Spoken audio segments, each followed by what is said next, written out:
이번 영상은요, 여러분 잘 들으셔야 됩니다. 이번 영상은요, 상업용 부동산 앞으로 사야 될 곳에 대해서 제가 말씀을 드리려고 하거든요. 자, 오늘은 간단하게만 설명을 드릴 거예요.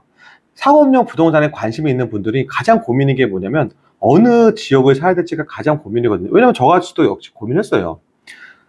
이게 서울 수도권에만 보면, 서울과 보면, 수도권까지 보면 너무 넓잖아요.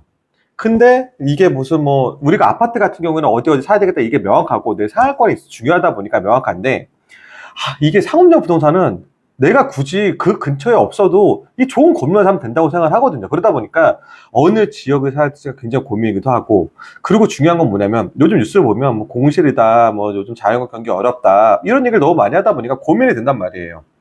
그러다 보니까 어느 지역에 살지부터가 굉장히 고민돼요. 자, 첫 번째 제가 강하게 말씀드리고, 예전에 상업용 부동산에서 가장 좋아하는 게 뭐냐면, 일단은 강남 그 건물들을 가장 좋아하거든요. 가장 좋아해요. 그거에 대한 부분들이 과거에서 지금까지 계속 그래 왔었고, 지금 근데 현재는 어떤 거냐면, 저는 강남 건물을 지금 추천하진 않아요.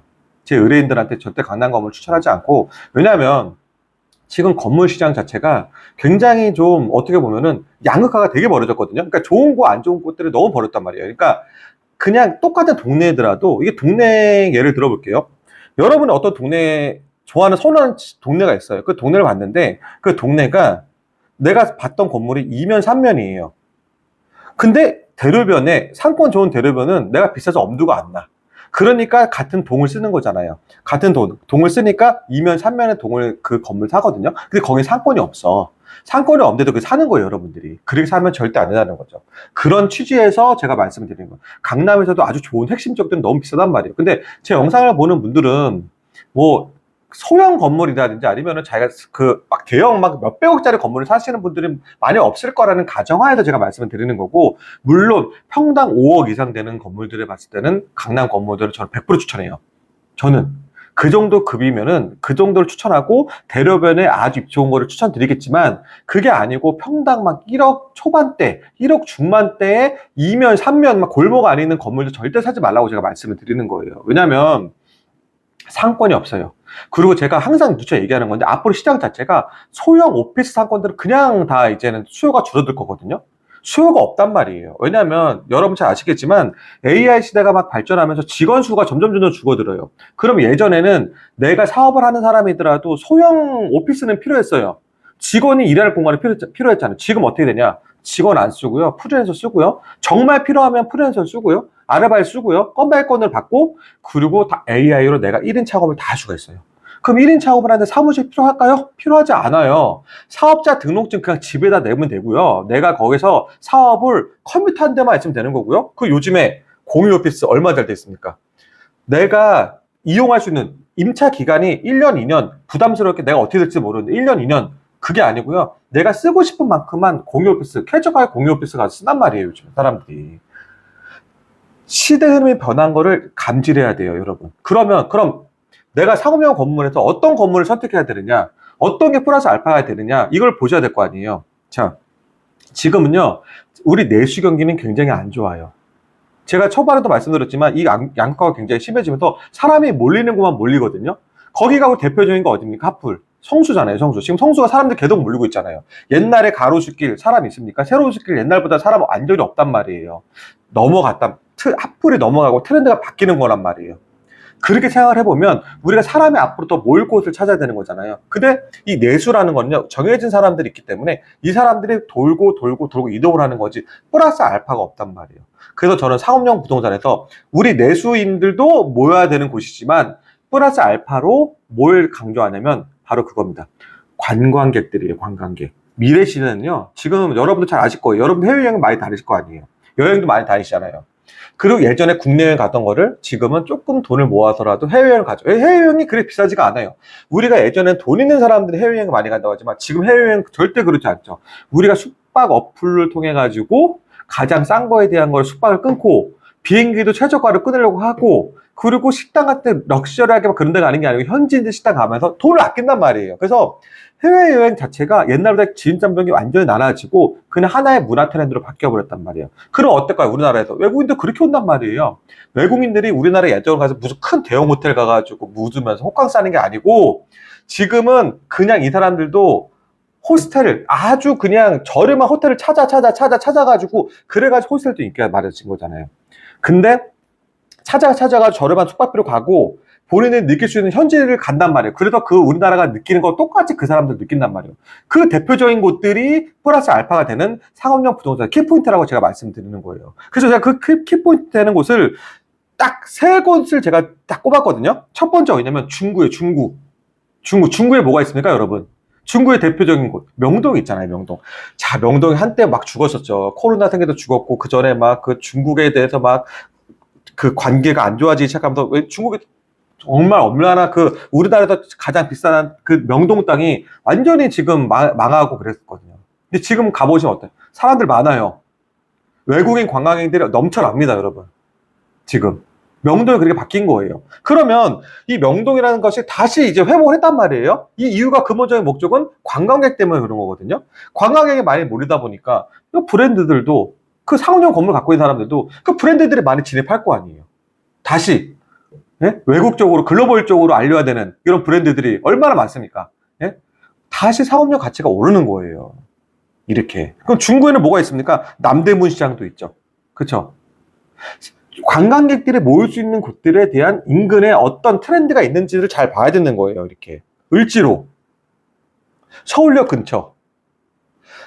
제가 이렇게 말씀드리는 거, 건물 투자는 물론 가장 중요한 건 개별성이 굉장히 강합니다. 개별성. 그래서 이게 어느 지역, 그 을지로 중에서도 어느 지역이 되게 중요한 거고, 그리고 남대문 시장 쪽에서도 어느 지역이 굉장히 중요한 거. 이건 굉장히 중요해요. 사람이 가는 동선을 잘 찾아야 되겠죠. 사람이 가는 곳, 남대문 시장 쪽에서도 사람이 가는 곳이 있고 안 가는 곳이 있을 거 아니에요. 을지로도 사람이 가는 곳이 있고 안 가는 곳이 있을 거 아니에요. 이런 걸 잘 따져봐야 된다는 거예요. 근데 중구라는 곳이 굉장히 관광객들에게 굉장히 매력적인 곳이고, 명동 근처에서도 명동 땅값 굉장히 비싸잖아요. 그럼 명동에서 사람들이 명동에서 즐기는데 이게 어느 쪽으로 파장될지를 잘 예상해가지고 사람들이 올만한 곳에서 메리트 있는 곳이 있는지를 찾아보는 거죠. 이렇게 건물 투자 이렇게 해야 하는 거예요. 그냥 누가 좋은 데는 너무나 잘 알아요. 그 땅값 비싼데 당연히 좋죠. 근데 우리 살 수가 없으면 그러면 사람들이 많이 찾아뵙고 동선이고 이곳은 좀 약간 그래도 그 메인 상권보다는 조금 가격이 덜하는데 앞으로 상권이 확장되고 있는 곳들을 잘 캐치하는 게 굉장히 중요하겠죠. 자, 두 번째 종로구예요. 종로구. 자, 종로구 옛날에 다 마찬가지예요. 지금 제가 말씀드리는 곳들은 다 한풀 꺾였다가 다시 살아나는 곳들이에요. 이게 종로구 요즘 가면 사람들 많아요.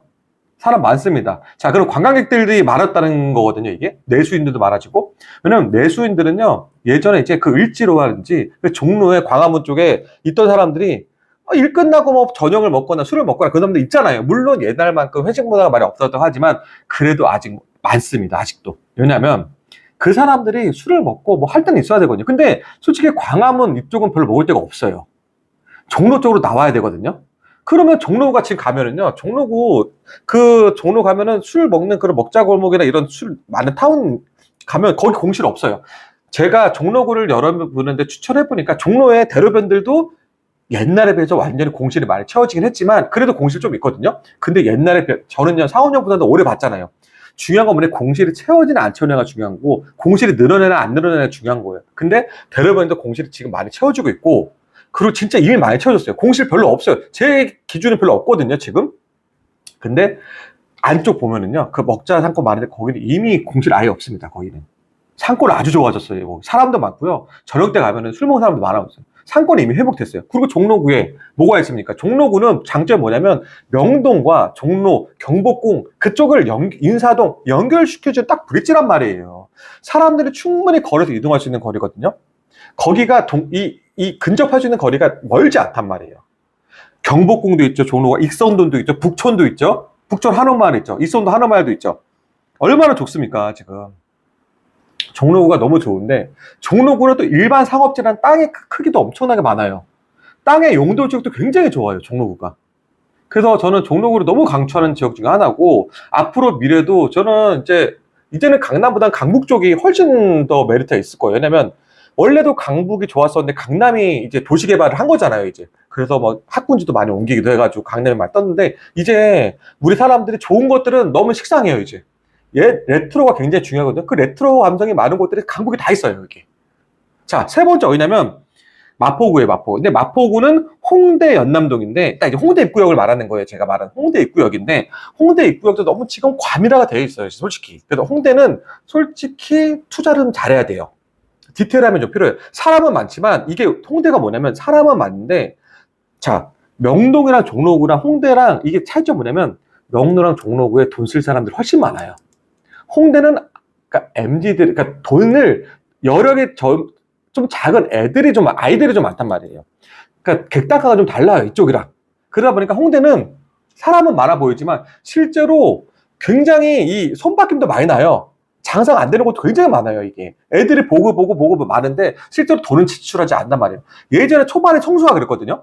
성수가 가장 큰 단점이 뭐였냐면 사람들은 많은데 지출이 많이 안 되는 거예요, 이게. 왜냐면 제가 다음에 영상에 또 디테일하게 말씀을 드릴게요. 이게 근데 성수에서 애들이 너무 많다 보니까 지출이 안 되는 거예요. 그런 업종들만 또 모여 있기도 했었고, 이게. 그래가지고 홍대도 마찬가지예요. 홍대도 굉장히 좋아요. 관광객들이 굉장히, 도시철도도 있죠. 홍대는 또 중요한 건 도시철도가 있기 때문에 관광객들이 이 공항철도를 이용해가지고 접근하기가 굉장히 좋아졌어요, 이게. 홍대 입구역이. 그래서 홍대 입구역이 굉장히 좋고, 홍대 입구 상권은 홍대 입구역 상권이 있고 연남동 상권인데, 연남동 상권에서는 특히 상권을 잘 봐야 되는 게 뭐냐면 그 안쪽에 미로길도 있고 굉장히 많아요. 근데 그쪽 안쪽은 공실도 많고, 이미 그쪽은 접근하게, 그러니까 홍대 입구 연남 가면 그 연남을 진입하게 그 메인 거리들 있잖아요. 거기는 굉장히 좋아요. 사람도 많고 굉장히 좋은데, 너무 안쪽으로 들어가면은 조금 안 좋은 점도 있고, 홍대에서도 굉장히 사람들이 많이 가는 동선들이 있단 말이에요. 거기서도 그걸 잘 구분해가지고 가면 홍대도 굉장히 좋은 상권이다. 그래서 저는 이제 중구, 종로구, 마포구 이 세 군데를 제가 딱 찍었고요. 그리고 이제 이곳에서도 굉장히 여러분들이 좀 좋게 봐야 돼. 이건 제가 지금 상업용 건물 말씀을 드리는 거예요. 여기서도 동선과 그리고 주변의 공실률을 꼭 잘 봐야 돼요. 분명히 이유가 있거든요. 공실이 잘 되는 곳들은 분명히 이유가 있기 때문에 잘 봐야 되는 거고, 그리고 제가 메인으로 정말 좋은 곳들은 뭐냐면 중구랑 종로구를 너무 좋게 보는데, 이미 좀 땅값도 많이 오르긴 다시 너무 많이 올랐어요. 이게 제가 말했듯이 상업용 부동산은 지금 양극하기 때문에 좋은 곳들은 너무 비싸게 오르고 있고, 안 좋은 곳들은 그냥 정체되어 있는 곳들이 있거든요. 그러다 보니까 너무 많이 올랐는데, 그래도 내가 자금저금 여력이 된다 그러면 좋은 거 사는 게 맞습니다. 상업용 부동산은 좋은 거 사는 게 맞는 거고, 그 중에서 디테일하게 좋은 걸 찾는 게 또 중요한 거잖아요. 제가 이 정도의 팁을 들었으면 제가 일일이 뭐 어느 건물 뭐 다 좋다 말씀드릴 수는 없잖아요. 거기서 찾는 거는 또 이제 여러분의 또 역할이기 때문에 이 곳을 잘 주의 깊게 보시면 아마 좋은 건물을 찾을 수 있을 거라고 제가 생각이 듭니다. 그래서 오늘은 이 영상은 좀 이렇게 상업용 건물 부동산 할 때 여기 한번 주목해서 보시라는 곳을 제가 알려드렸고요. 여러분도 한번 임장을 나가 보시거나 또 상품도 한번 팔아보시고 여러 사람을 만나가지고 그 시장이 어떻게 변화되는지도 한번 좀 파악해 보시길 바라면서 영상을 좀 마치도록 하겠습니다.